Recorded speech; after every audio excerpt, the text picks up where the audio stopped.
but he went on the back end. He Oh, deleted what he said. Yeah, he he deleted a deleted his snippet post. of Isaac inside No, of of what he said. No, not of what Isaac said, but of what he Oh, said. Yeah, and you can't even oh. do that. That feature's not available to us. But of course, he got the keys, so he did what he did on the back end. Yeah, What can you I think about say that? something? Can I say something though? Because like I gotta go back because we talking about the black community.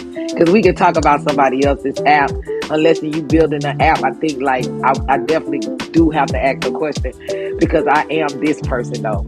Omar, you said don't do Clubhouse. We are Clubhouse though.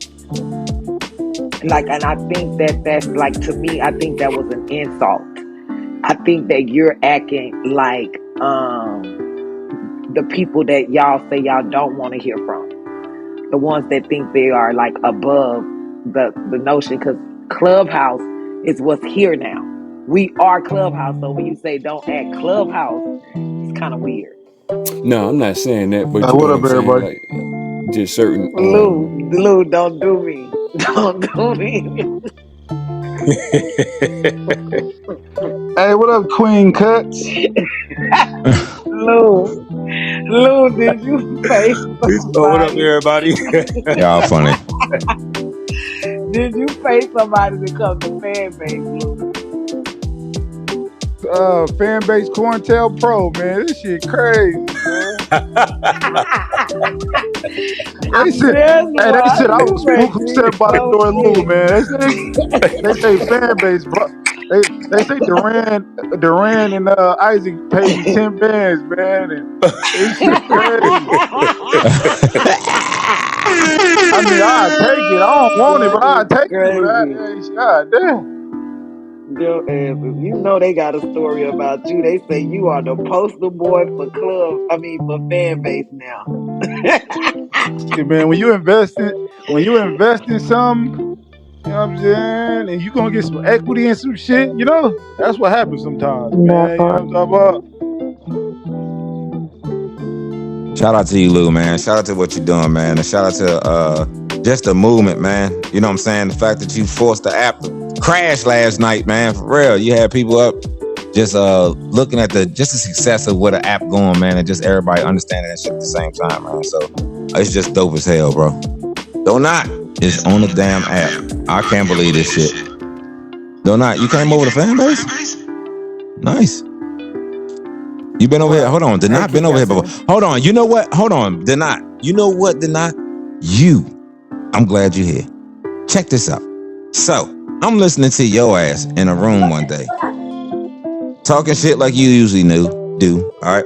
And I'm like, all right, well, maybe did not trolling, but did not be talking his shit sometimes. And you gotta listen to the shit he say. You gotta see through the shit. You know what I'm saying? And so I was like listening to him, and he was like, Chris Bivens, chill on the shit, because we ain't gonna talk about how you went over the fan base and fucked that app up. And I got the audio of that shit, and I was like, man, is that whatever happened with that story? Like, I don't know whatever happened with Chris Bivens and why he still haven't made it his way over here, because now it is a successful app, and maybe you will see Chris Bivens. But yeah, whatever happened, do you have any? You know what I'm saying? What's the take on that story? Man, honestly, I be trying to educate niggas, but I do it through like an entertainment scope. So a lot of people misconflate and don't take serious what I need to be taken serious, right? So yeah, that nigga came over here, promoted it, wore the jumper suit and all of that shit. Like, I'm not gonna lie, like this is like my second fan base account. The first one was because of Chris. Chris went to Green Room, and I followed him there, and I was supporting him. And he took an opportunity to say and shit on fan base in support of Green Room. And from that moment, I was just like, oh no, I don't fuck with this nigga. Like, you got the jumper suit on, you got the pictures, you got all of this. You convincing me to come here, and now you're trying to convince me to opt up against this app, knowing that it's owned by a black man. And so when Green Room failed, I had to let that nigga know, like, we know you fake. You can't go back over to fan base, because I remember what you said on Green Room. So anytime that nigga come over here, I'm gonna remind him. I mean, Isaac was breaking bread with that nigga and everything, bro. That 9.8 million that he raised, Chris was getting a chunk of that to promote. And he reneged on his, contract, because he lost faith in this man's business. And that was like, what, about a year and a half, 2 years ago. So that nigga come back over here. We all need to pack him up. He owed Alicia her money from doing a fake meet and greet over in a hotel where he was getting